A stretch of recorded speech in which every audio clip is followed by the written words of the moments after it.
Benvinguts i benvingudes a Trenquem el silenci. Em dic Candela López Bonet Fernández, estic cursant segon de batxillerat i aquest podcast forma part del meu treball de recerca. En aquest espai explorarem un dels capítols més foscos i silenciats de la nostra història recent, el fenomen dels nadons robats durant el franquisme i la postguerra. Al llarg d'aquests 4 episodis entendrem què va passar, quins mecanismes ho van fer possible i com encara avui hi ha famílies que busquen respostes. Ho farem escoltant testimonis que ens ajudaran a posar veu i memòria a aquestes històries. Moltes gràcies per acompanyar-me. Comencem! Avui també ens acompanya la Soledad Luque Delgado, investigadora, activista i una de les veus més importants en la lluita per la veritat en els casos dels nens robats a l'estat espanyol. També és fundadora y presidenta de la asociación Todos los niños robados son también mis niños. Buenos días, Soledad. ¿Cómo estás? Hola, buenos días. Pues encantada de participar en este programa y en este trabajo tan estupendo. Fantástico. Para empezar un poco, ¿te puedes presentar? ¿Quién eres? Mi nombre es Soledad Luque Delgado. Soy presidenta de la asociación Todos los niños robados son también mis niños y también trabajo en docencia universitaria, por no decir todo, pues en la Carlos III, en la Universidad Carlos III de Madrid y en la Fundación Ortega Marañón, en las universidades de Duke y Middlebury. Muy bien. ¿Y cómo y por qué te involucraste en la investigación y búsqueda de justicia para los bebés robados? Pues como todas las asociaciones que surgieron allá por 2010, 2011, parten o tienen el centro, tienen el núcleo en una familia víctima. Nosotros buscamos a mi hermano mellizo de 1965, pero bien es verdad que desde casi el mismo momento de la constitución de la asociación supimos que no era una asociación para dar salida o solución o búsqueda únicamente de una persona, en este caso de mi hermano mellizo, sino que una asociación tiene que cubrir todas las necesidades de muchísima gente y en aquel momento ya eran muchas las familias que estaban buscando a sus niños robados, ¿no? Sus niños desaparecidos y también muchas personas que buscaban su familia biológica para saber si eran niños robados o eran niños adoptados bajo la ley, ¿no? Entonces, bueno, esa fue nuestro núcleo, pero realmente lo que nosotros, desde su constitución en 2012, lo que perseguimos, nuestros fines es luchar por la verdad, justicia y reparación de estos crímenes, acompañar a las familias en sus búsquedas y dar a conocer este crimen a toda la sociedad, porque no es únicamente algo que afecta a la víctima directa, sino a todas las personas, ¿no?, que están alrededor, realmente a toda la sociedad. De ahí el nombre de nuestra asociación. Todos los niños robados son también tus niños, mis niños. Claro. Muy bien. Y ahora que contabas esto de tu hermano Francisco, ¿nos podrías explicar un poco cómo fue toda la situación? Sí, nosotros nacimos en un parto gemelar, fuimos los últimos hijos de la familia, nacimos el 25 de enero de 1965. Al ser un parto gemelar, pues no sorprendió a nadie que uno de los dos, en este caso Francisco, naciera con menos peso. Estoy dando la versión oficial, ¿no?, que nos dieron o que dieron a mi familia, a los médicos, y lo llevaron a la incubadora. Durante ese tiempo, bueno, las visitas fueron cotidianas, fueron a diario, bien mi madre y mi padre, bien mi padre con uno de mis hermanos mayores. Hay que decir que somos 10 hermanos, entonces claro, entre nosotros los últimos nacidos y el hermano mayor, pues dista 21 años, con lo cual ya era un hombre en ese momento, ¿no? Y era el que acompañaba a mi padre fundamentalmente en las visitas. Bueno, los informes de la religiosa que en aquel momento estaba al cargo de las incubadoras, pues fue decir que el niño iba tomando peso, iba recuperándose, pero llegó un momento en que ya le comunicaron a mis padres que el niño estaba bien y que en la próxima visita, pues lo más seguro es que ya le dieran el alta y se lo llevaran a casa. Bueno, En la siguiente visita fue mi padre a ver qué tal estaba todo, por si ya tenían que llevar la canastilla para llevárselo, y es cuando le dicen que mi hermano ha fallecido. Claro, el desconcierto fue total porque no, no era eso lo que se pensaba, ¿no? Que iba a ocurrir, ya que todos los informes eran positivos, eran buenos, ¿no? O los informes de salud. Y bueno, salió el médico, le dijo que efectivamente el niño había fallecido la noche anterior o el día anterior. Claro, en aquel momento es importante decir que nosotros éramos una familia que había venido de Andalucía a Madrid, una familia muy pobre, con muy poquitos recursos en el sentido no solamente económicos, sino recursos para enfrentarse a una situación de este tipo, como la mayoría de las familias víctimas, ¿no? Te creías lo que te decían, lo que, claro, lo Claro. que provocó en mi padre la indignación. No era no creerle, sino el que le dijeran que no le podían enseñar el cadáver porque en ese momento estaba en el depósito. Entonces dijeron, bueno, no se preocupe, venga usted mañana. Pero esta noticia cayó como un jarro de agua fría en la familia, que ya lo que estaba era preparándose para la llegada a casa, ¿no? del bebé en los siguientes días. Mi madre, bueno, pues tuvo un profundo shock, obviamente emocional, sobre esta noticia, y quien fue a recoger el cadáver de mi hermano fue mi padre al día siguiente y mi hermano mayor. Cuando fueron a recogerlo le dijeron que no podían darle el cadáver porque lo habían incinerado. Y ahí es donde, sobre todo, hay una indignación total por parte de mi padre y de mi hermano. Insisto, no porque no creyeran que había fallecido, era la palabra de un médico, ¿no? Y de una religiosa, sino porque habían actuado sin consentimiento de la familia, ¿no? Mi familia era pobre, pero no era, en fin, no era tonta, ¿no? Entonces, pues Claro. lógicamente a ellos sabían, sin saber nada de derecho, ni de derechos humanos, pero sabían que eso no era lógico ni normal, ni estaba bien éticamente, ¿no? Entonces dijeron, bueno, pues por lo menos démonos las cenizas para enterrarlas. Bueno, esas cenizas nunca aparecieron, no le dieron nada porque no había nada que entregar. Y tal fue el enfado de mi padre y mi hermano que el médico más o menos les amenazó diciendo, márchense ustedes porque llamarían, vamos, a la Guardia Civil para que los llevaran, ¿no? Más o menos como encima que os estamos haciendo un favor al ocuparnos de todo. Bien, claro, yo siempre crecí con la idea de que Francisco había fallecido, ¿no? De mi mellizo había fallecido, pero mis hermanos más mayores, lógicamente, siempre vieron que o sintieron que algo raro había pasado. Un robo, pues posiblemente en ese momento no, pero sí sentían que había pasado algo raro en no encontrar el cadáver ni las cenizas. Bueno, pero así pasó la vida y a lo largo de estos años, en casa, años, décadas. En casa, pues Francisco nunca fue un tabú, pero siempre estaba la idea, incluso de manera explícita, de que yo había nacido con un gemelo, pero que era mellizo realmente, pero que falleció al nacer. Y yo crecí así, con esa idea.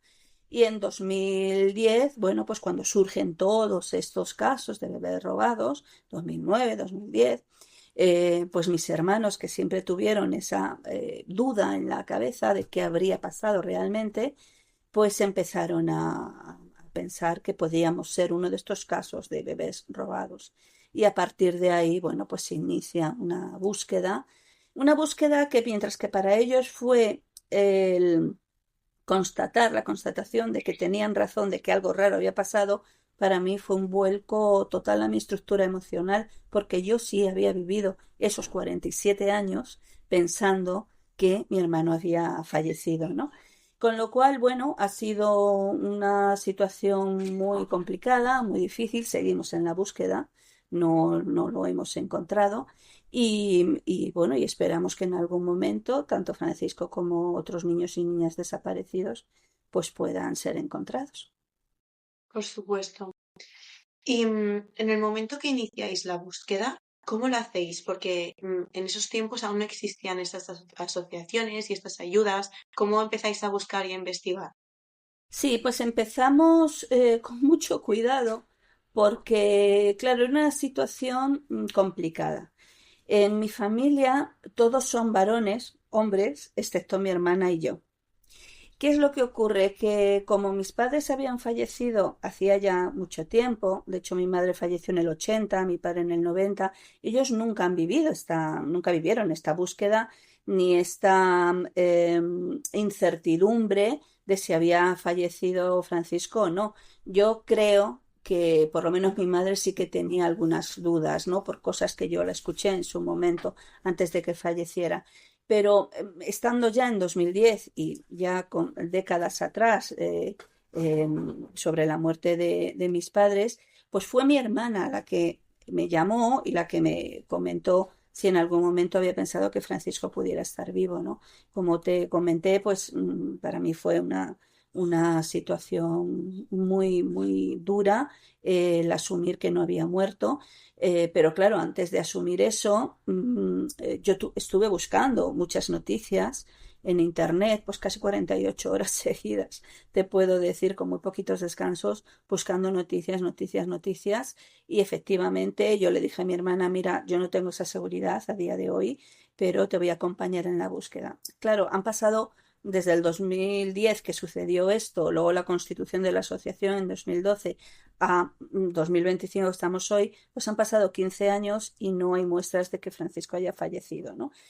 Sobre lo que me preguntas, quiero concretar que cuando mi hermana y yo iniciamos la búsqueda de documentación, mis hermanos todavía no estaban, no eran conocedores de que nosotras dos estaban buscando esto. ¿Por qué? Bueno, porque ya eran hombres mayores, con su salud, algunos muy delicada, y entonces queríamos plantearles esta situación de búsqueda una vez que tuviéramos alguna evidencia. Certezas, pues nunca se tienen, ¿no? En estos casos o casi nunca, pero sí algún tipo de evidencia de que se pudiera pensar que Francisco estaba vivo. Entonces, la documentación que buscamos fue por nuestra cuenta. Encontramos contradicciones, encontramos papeles que nos hicieron pensar que no estaba muerto, que por lo menos no había muerto cuando nos dijeron, ¿no? En la incubadora. Entonces, una vez que encontramos eso, ya nos reunimos con nuestros hermanos y ahí cuando yo me entero, todos se enteran entre ellos de que cada uno había pensado a su manera de que Francisco podría estar vivo, ¿no? Bien, en ese No. momento ponemos una denuncia que se suma a la denuncia colectiva que se puso en el 27 de enero del 2011, si no recuerdo mal. Nosotros la pusimos en marzo, se une a esa denuncia y por aquel momento solo estaba la asociación Anadir, que era la primera que se constituyó. Pero Anadir realmente duró muy poquito. Y, pero tan poquito que inmediatamente de poner la denuncia a nosotros se desintegró en lo que luego fue los diferentes SOS bebés robados. Y esos SOS bebés robados, bueno, pues nos acercamos al de Madrid. Tampoco estuvimos, y en aquel momento también había asociaciones andaluzas, en este caso Averoa, que también empezamos a tener contacto con ellas. Es cierto que creo que en ningún momento llegamos a estar afiliadas o como socias de estas asociaciones, sino que nos acercábamos a ella, bueno, por tener también relación con otras entidades, ¿no? Te estoy hablando ya del 2011 y en ese verano del 2011, desde que pusimos la denuncia hasta que nos fue archivada, pues en febrero del 2012, pues ese verano hicimos una campaña enorme de difusión, nosotras, no como asociación, sino como afectadas, todavía no éramos Claro. asociación, y con ayuda de estas tres asociaciones que te digo, ¿no? Anadir, que estaba ya en las últimas, SOS Bebés Robados Madrid y Averoa. Conseguimos recoger más de 90.000 firmas que llevamos a la Fiscalía General del Estado para que investigaran estos casos, viendo el éxito de esa campaña a la que llamamos todos los niños robados son también mis niños, para implicar a toda la sociedad y a todas las entidades y a todas las víctimas. Viendo el éxito que habíamos conseguido, decidimos utilizar el nombre de nuestra campaña para darle forma jurídica a una asociación que se constituyó en 2012. Y en el febrero de ese mismo año fue cuando nos archivaron la denuncia e inmediatamente, casi, bueno, meses después, nos integramos en lo que fue lo que es ahora la Coordinadora Estatal de Apoyo a la Querella Argentina contra los Crímenes del Franquismo. Y bueno, a partir de ahí, pues, junto con otras eh, iniciativas asociativas que teníamos, pero fue en lo que ahora se llama CEACUA, donde realmente nosotros hemos hecho pues prácticamente todo el trabajo asociativo. En concreto, en cuanto a los papeles, pues si pudiera interesarte, esas contradicciones eran que, bueno, había diferentes fechas de muerte en el certificado de fallecimiento, un certificado de fallecimiento que no estaba firmado por ningún médico, que no tenía ningún sello, que no había ningún número de colegiado, una partida de bautismo, con lo cual era muy complicado que en ese tiempo, 1965, bueno, pues un niño fuera incinerado, no hubiera ningún rastro de ningún tipo en ningún registro eclesiástico, por lo menos unas aguas de socorro, ¿no?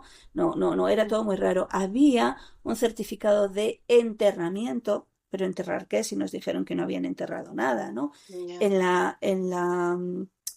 En el cementerio del Este, lo que se conoce como cementerio de Nuestra Señora de la Almudena, de Madrid, con una ubicación que luego pasó lo que se llama una tumba de caridad, cuando mis padres tenían un seguro de enterramiento, como todas las familias de la época, y luego a los 10 años pasó a una fosa común. Pero, ¿qué pasó? ¿Qué fue? ¿Qué restos? Si no hubo nada, según la versión oficial, ¿no?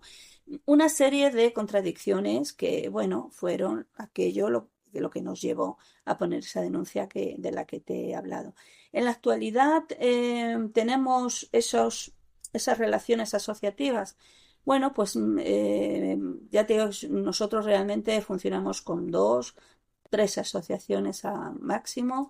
Hay una desintegración importante en el tejido asociativo de los bebés robados. En su día, a la vez que fuimos a la Coordinadora Estatal de Apoyo a la Querella Argentina, que fuimos cofundadoras de esa plataforma enorme, donde están muchas víctimas de crímenes del franquismo, no solo bebés Sí, robados. Nosotros lo que tenemos ahí, digamos, es la representación en el área de bebés robados dentro de esa plataforma.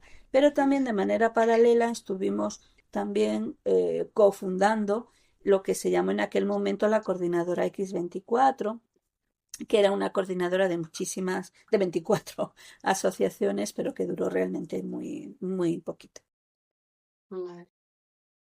Y desde estas asociaciones o desde tu asociación, me has dicho que básicamente, aparte de buscar a personas, en tanto a familias como a bebés robados, apoyáis emocionalmente o acompañáis. ¿Y esto cómo se lleva a cabo? Sí, sí, bueno, realmente igual yo me he explicado mal. Hay que aclarar que nosotros no tenemos recursos para buscar. No podemos buscar personas. Lo que sí hacemos es asesorar en esa búsqueda y aportar profesionales, esto enlaza con lo que me preguntas, donde profesionales que trabajan pro bono con nosotras, en nuestra asociación. Yo te voy a hablar del trabajo de nuestra asociación. Claro, Es una asociación abierta, no tiene una política de socios. ¿Qué quiero decir con esto? Que no hay cuotas. Todo el mundo que se piense, que se cree, que se sienta víctima de este crimen puede venir a la asociación, asesorarse, damos asesoramiento, damos difusión siempre que ellos quieran de sus casos y de la causa en general a través de diferentes ámbitos en los que trabajamos, el ámbito social, el ámbito legislativo, judicial y de derechos humanos. Ese ámbito social es donde se ubica este acompañamiento a las víctimas. ¿Cómo lo hacemos? De la manera más profesional que puede hacerse, que es a través de profesionales de la salud que trabajan con nosotros pro bono, es decir, no nos cobran nada, ¿no? Tenemos, bueno, pues una antropóloga de la salud que ha dado talleres de salud a las víctimas. Tenemos psicólogas, en concreto hemos hecho hasta ahora varios talleres de acompañamiento emocional. Tenemos también un equipo jurídico que puede asesorar sobre posibles vías judiciales del caso concreto que en ese momento estemos tratando.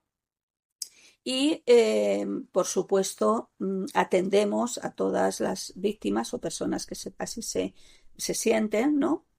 En ese inicio de búsqueda, qué papeles deben buscar sobre su caso, dónde los pueden encontrar, hacemos un seguimiento de esa búsqueda y, naturalmente, en el ámbito judicial, como digo, participamos en la querella argentina, realizamos acciones judiciales aquí. En el ámbito legislativo, somos la asociación dentro de CEACUA que hemos promovido e impulsado la ley de bebés robados en el Congreso, que actualmente está allí. Y dentro del ámbito de los derechos humanos, pues mantenemos una comunicación fluida, continuada, muy cercana con instituciones de Naciones Unidas como el Comité o el Grupo de Trabajo contra la Desaparición Forzada. Tenemos funciones, como digo, de asesoramiento no solo a las víctimas, sino a personas como tú interesadas en este tema, a los grupos políticos, a periodistas, a instituciones fuera de España también y dentro de España. Y tenemos funciones de observatorio para poder también hacer un análisis crítico de noticias que salgan, de casos que puedan salir, de actuaciones que pueden estar más o menos dentro o fuera del rigor que este tema merece. Vale. Y ahora que hablabas en el ámbito jurídico y legislativo, ¿qué barreras legales os habéis encontrado y qué leyes o propuestas habéis hecho para intentar cambiar? Bien, barreras muchas, ya te puedes imaginar. En el Por ámbito supuesto. judicial, prácticamente todas, porque hay una cuestión que debemos tener en cuenta y es que estos crímenes se produjeron, aunque parezca mentira, pero porque el tiempo pasa y ese dolor no prescribe nunca, ¿no? Y las madres y las personas en busca de su familia, obviamente lo están viviendo y reviviendo cada día, pero son crímenes que pasaron hace mucho tiempo. Algunos no tanto, porque algunos se produjeron en los 80 y en los 90, ¿no? Estoy haciéndome eco del informe de Amnistía Internacional que recoge casos hasta 1993. Eh, ¿Qué es lo que ocurre judicialmente? Que se aplica el criterio de prescripción, pero un criterio de prescripción que va en contra del estándar internacional. Por decirlo de una manera muy básica, nosotros en España, igual que cada país, tiene un ordenamiento interno, un código penal, un código de leyes, ¿no? Sí. Que son las que los jueces toman en cuenta. Pero luego hay otro ordenamiento que no es interno, que es el internacional, que es el derecho internacional sobre todo de derechos humanos, pero derecho internacional en general, que surge, pues, hace ya mucho tiempo, pero se conoce principalmente todas sus actuaciones después de la Segunda Guerra Mundial. Y entonces este derecho internacional establece determinados crímenes como crímenes contra la humanidad, que no prescriben. El robo de bebés el robo de bebés es una denominación social, porque no solamente se robaban bebés, esto es importante dejarlo claro, sino que esta desaparición forzada de menores se considera, según los organismos de derechos humanos de España, de cada país y sobre todo en Naciones Unidas, como un delito imprescriptible. ¿Cuál es el problema? Pues que los jueces de España, no así de otros países, porque en Argentina estos delitos se han considerado imprescriptibles y así los están juzgando. Pero en España nuestra judicatura tiene en cuenta única y exclusivamente el ordenamiento interno. Y en nuestro ordenamiento interno estos crímenes no son contra la humanidad, no son de lesa humanidad, no son desaparición forzada, que también es imprescriptible, sino que están sujetos a delitos que prescriben, como es la suposición de parto, falsedad documental, Y también hay una figura que es la detención ilegal.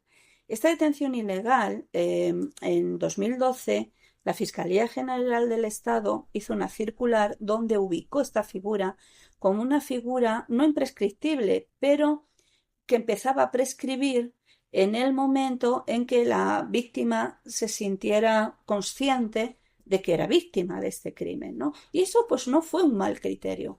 ¿Cuál es el problema? Que la judicatura, o sea, esta circular no es vinculante a las actuaciones de los jueces, con lo cual cada audiencia provincial, cada juez determina si estos delitos están prescritos o no, y han determinado que están prescritos. Ese es en el ámbito judicial.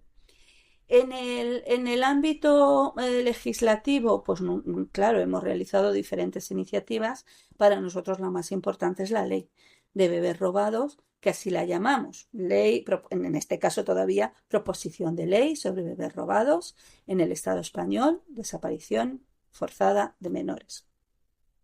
Es una ley que se basa en los principios de Naciones Unidas, en los principios de la justicia transicional, es el derecho a la verdad, la justicia, a la reparación, a las garantías de no repetición. Y sobre esos 4 pilares están dispuestos pues, un articulado que, por resumir mucho, consiste en la apertura de archivos, en que las causas se puedan investigar hasta el final, que no se prescriba nada más o se archive nada más recibir la denuncia, que ayuden con las exhumaciones, que tengamos ese derecho a la tutela judicial efectiva, que haya una reparación en el sentido de acompañar a las víctimas. Nosotros no pedimos ni un solo euro de indemnización en esta Por ley, supuesto. ni un solo euro. Eso es muy importante determinar. No porque no merezcamos esa indemnización económica, es que no queremos que las cosas mal.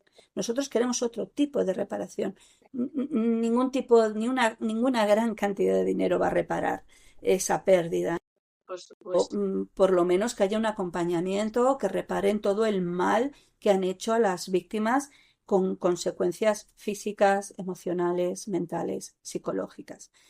Y luego las garantías de no repetición, pues que el Estado se ocupe de hacer la labor que ahora mismo, por ejemplo, está haciendo mi asociación y que estoy segura que otras asociaciones, que es hacer esas campañas de concienciación, de visibilización. Claro.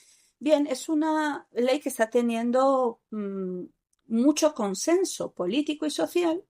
Sin embargo, llevamos 8 años, ya esta es la tercera legislatura, y por causas internas, causas externas, de que la actualidad nos come, porque estamos viviendo años de una intensa actualidad política, pues se retrasa constantemente de una legislatura a otra. Nuestra esperanza es que en septiembre, bueno, pues una vez ya registrada en esta legislatura, un grupo político, cualquier grupo político de los firmantes que han firmado el registro, que dé el paso para que pueda seguir la tramitación, que es lo que se llama la toma en consideración. Pues muy bien, muchísimas gracias. Yo creo que lo tenemos un poco todo. Si tienes alguna cosa que añadir, alguna cosa que creas importante. Sí, sí, Candela, yo creo que hay una cosa importante y que hay que hablar de ello, y es esto de los mitos y leyendas del robo de bebés, ¿no? Hay 2 cuestiones fundamentales cuando se habla de los números y cuando se habla del negocio. Cuando se habla de los números, hay por ahí un número enorme de 300.000 desaparecidos, de niños, niñas robados. Hay que decir que esto es absolutamente falso, con todas las letras. Es absolutamente falso. Pueden ser más, pueden ser menos, no lo sabemos. Tenemos que hablar con rigor porque tan grave es este asunto que no hace falta exagerarlo. Quiero decir, solamente con contar la verdad de los casos, sean los que sean, y desde luego puedo asegurar que son muchos, pero no sabemos cuántos, pues no podemos dar una información que nos quite veracidad y que nos quite esa credibilidad que por lo menos nuestra asociación intenta mantener y respetar, ¿no? En cuanto a los números, lo único que sabemos a ciencia cierta es que cuando empezaron a ponerse las denuncias desde 2011 hasta 2023, hay recogidas muchas denuncias que todavía no sabemos ni siquiera el número, pero según la memoria de la Fiscalía General del Estado del 2024, que es la última que tenemos, especifican que las diferentes fiscalías abrieron diligencias de investigación desde el 2011 hasta 2023, que fueron 2.200. Cuidado, son diligencias de investigación, no son denuncias. Las denuncias pueden ser muchas más. Entonces, esas diligencias de investigación, 537 fueron pasadas al juzgado, el resto se archivaron a los juzgados. Y esas 537 poco a poco se han ido también archivando. ¿Cuántas? Creo que queda una según la memoria de fiscalía, una abierta en el juzgado, perdón, en fiscalía. ¿Qué es lo que ocurre con los juzgados? No tenemos ni idea.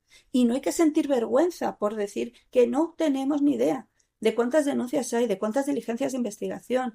¿Por qué motivo? Porque la vergüenza no es para nosotros, la vergüenza son para las propias instituciones que no nos dan esa información. Ni siquiera la pudo conseguir Amnistía Internacional para su informe del 2021. Eso por un lado. Por otro lado está la otra idea falsa del negocio. Esto nunca fue un negocio únicamente. Esa teoría, esa hipótesis de que es que son crímenes del franquismo hasta que se muere el dictador. Después en democracia es negocio. Falso, mentira. Hay un caso, y con los casos podemos saber esto. Mira, hay dos casos emblemáticos. Uno de 1968, donde el doctor Vela era un médico que regaló, no vendió, regaló a una niña a la madre adoptiva. En 1984, una monja le dice a una de nuestras compañeras: te vas a quedar sin tu hija porque eres una adúltera por haberla tenido fuera del matrimonio. Y como te pongas tonta, te quitamos también a la primera que sí es hija del matrimonio. Quiero decir que los motivos fueron muchos, Candela. Desde el inicio, que nosotros hablamos desde el final de la guerra, incluso incluida la guerra, pero en la guerra hay mucha confusión y ahí todavía no hemos entrado a investigar, pero desde que finaliza la guerra, es decir, en la dictadura hasta entrada a la democracia, hay motivos eugenésicos, motivos ideológicos, políticos, motivos religiosos, motivos de género, fundamentalmente, por lo que era la mujer en el franquismo, motivos de género. Y si luego encima sacaban dinero, pues esos que tenían.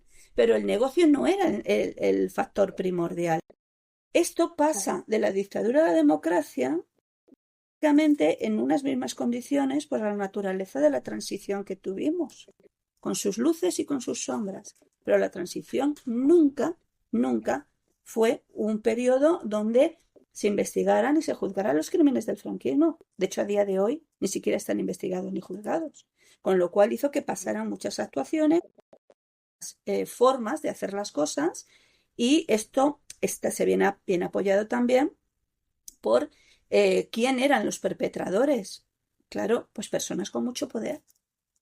Con mucho poder. Había, en los años 40 y 41, había leyes, decretos, órdenes que legitimaban con diferentes normativas el robo de bebés, la separación de bebés y de niños y niñas de sus familias. Había un soporte ideológico que era la famosa teoría del gen rojo de Vallejo Nájera. Esto no se terminó en los años 50, esto continuó, que luego ya no eran necesarias esas leyes. Naturalmente, esto se normalizó como una violencia contra las mujeres de manera brutal, y una transición que no rompió absolutamente con el régimen anterior, hizo que continuara. El perfil de las víctimas también apoya esto, de sectores vulnerabilizados.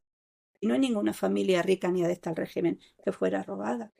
Por tanto, cuando hablamos de negocio estamos disminuyendo, estamos infravalorando lo que fue este crimen. ¿Que hubo dinero? Pues claro que hubo dinero, pero también lo hubo en el trabajo esclavo, en el expolio generalizado.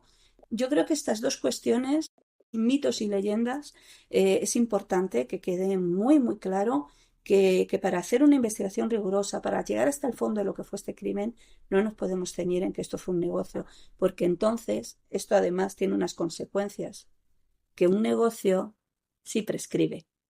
pero un delito contra la humanidad, ¿no? Muchísimas gracias, Soledad, por toda esta información y conocimiento. Muy, muy interesante. Y gracias por compartirnos tu historia también. Y hasta aquí esta entrevista. Pues Nos vemos muchas pronto. Muy gracias a agradecida. ti, Candela, muchas gracias a ti por este interés. Es un gusto ver a jóvenes como tú interesadas en toda esta historia que no es una historia del pasado. Continuamos viviéndola hoy a día.